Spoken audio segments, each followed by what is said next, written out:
Hello friends, నేను మీ ఆంజనేయులు. ఈరోజు అయితే నేను హైదరాబాద్ నుంచి ఢిల్లీకి అయితే వెళ్తున్నాను. వెళ్తూ దారిలో నాగపూర్ దగ్గర ఆగినాను. అయితే ఈరోజు ఉదయం 5 గంటలకు హైదరాబాద్ నుంచి స్టార్ట్ అయినా. టైం వచ్చేసి 2 అయింది. 2 గంటలకైతే ఇక్కడ ఆగడం జరిగింది. ఎందుకంటే లంచ్ చేసిన తర్వాత ఇక్కడ ఆగినాము. ఇప్పుడు ఎందుకోసం ఇక్కడ ఆగినామంటే మా కార్ వచ్చేసి చాలా హీట్ అయితే అయింది. అందుకోసమని అయితే ఇక్కడ పార్క్ చేసుకున్నాము. బానెట్ ఓపెన్ చేసిన అయినా కానీ వేడికి తగ్గట్లేదు. ఎందుకంటే సూర్యుడు బగబగమని మండుతున్నాడు. టెంపరేచర్ వచ్చేసి ఈరోజు 46, 47 అయితే చూపిస్తుంది ఇక్కడ. ఇప్పుడైతే నేను హైవే పక్కన అయితే ఉన్నాను. హైవే అంటే బైపాస్ హైవే అనమాట. ఇది నాగపూర్ సిటీలోకి వెళ్ళకుండా నాగపూర్ బైపాస్ నుంచి వెళ్తుంది. ఇక్కడ బోర్డు చూడండి, నాగపూర్ ఇట్లా లోపలికి తీసుకుంటే సిటీలోకి అయితే వెళ్ళిపోతాము. అక్కడ మనకు కార్, వైట్ కలర్ కార్ వెళ్తుంది కదా, అది బ్రిడ్జ్ అనమాట.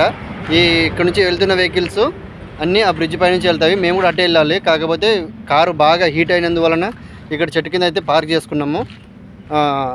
ఇంకొక హాఫ్ అన్ అవర్ 1 అవర్ అట్లా ఆగి ఇక్కడ నుంచి స్టార్ట్ అవుతాము. ఎండ అయితే చాలా ఎక్కువగా ఉంది. అసలు ఏసీ లేకుండా ఉండని కావట్లేదు. ఏసీ వేసుకున్నా కానీ లోపలైతే కూలింగ్ కూడా రావట్లేదు. చాలా బీభత్సంగా అయితే ఎండ ఉంది. ఈ టైంలో మీ ఊర్లో ఎంత ఎండ అయితే ఉందో కామెంట్ చేయండి. హలో ఫ్రెండ్స్, నేను మీ ఆంజనేయులు.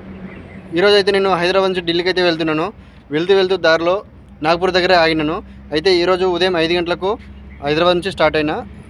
టైం వచ్చేసి 2 అయింది. 2 గంటలకైతే ఇక్కడ ఆగడం జరిగింది. ఎందుకంటే లంచ్ చేసిన తర్వాత ఇక్కడ ఆగినాము. ఇప్పుడు ఎందుకోసం ఇక్కడ ఆగినామంటే మా కార్ వచ్చేసి చాలా హీట్ అయితే అయింది. అందుకోసమని అయితే ఇక్కడ పార్క్ చేసుకున్నాము. బానెట్ ఓపెన్ చేసిన అయినా కానీ వేడికి తగ్గట్లేదు. ఎందుకంటే సూర్యుడు బగబగమని మండుతున్నాడు.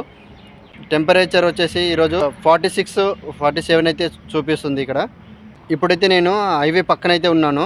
హైవే అంటే బైపాస్ హైవే అనమాట. ఇది నాగపూర్ సిటీలోకి వెళ్ళకుండా నాగపూర్ బైపాస్ నుంచి వెళ్తుంది. ఇక్కడ బోర్డు చూడండి, నాగపూర్ ఇట్లా లోపలికి తీసుకుంటే సిటీలోకి అయితే వెళ్ళిపోతాము. అక్కడ మనకు కార్, వైట్ కలర్ కార్ వెళ్తుంది కదా, అది బ్రిడ్జ్ అనమాట. ఇక్కడ నుంచి వెళ్తున్న వెహికల్స్ అన్నీ ఆ బ్రిడ్జ్ పై నుంచి వెళ్తాయి. మేము కూడా అట్టే వెళ్ళాలి. కాకపోతే కారు బాగా హీట్ అయినందువలన ఇక్కడ చెట్టు కింద అయితే పార్క్ చేసుకున్నాము. ఇంకొక హాఫ్ అన్ అవర్ 1 అవర్ అట్లా ఆగి ఇక్కడ నుంచి స్టార్ట్ అవుతాము. ఎండ అయితే చాలా ఎక్కువగా ఉంది. అసలు ఏసీ లేకుండా ఉండని కావట్లేదు. ఏసీ వేసుకున్నా కానీ లోపలైతే కూలింగ్ కూడా రావట్లేదు. చాలా బీభత్సంగా అయితే ఎండ ఉంది. ఈ టైంలో మీ ఊర్లో ఎంత ఎండ అయితే ఉందో కామెంట్ చేయండి.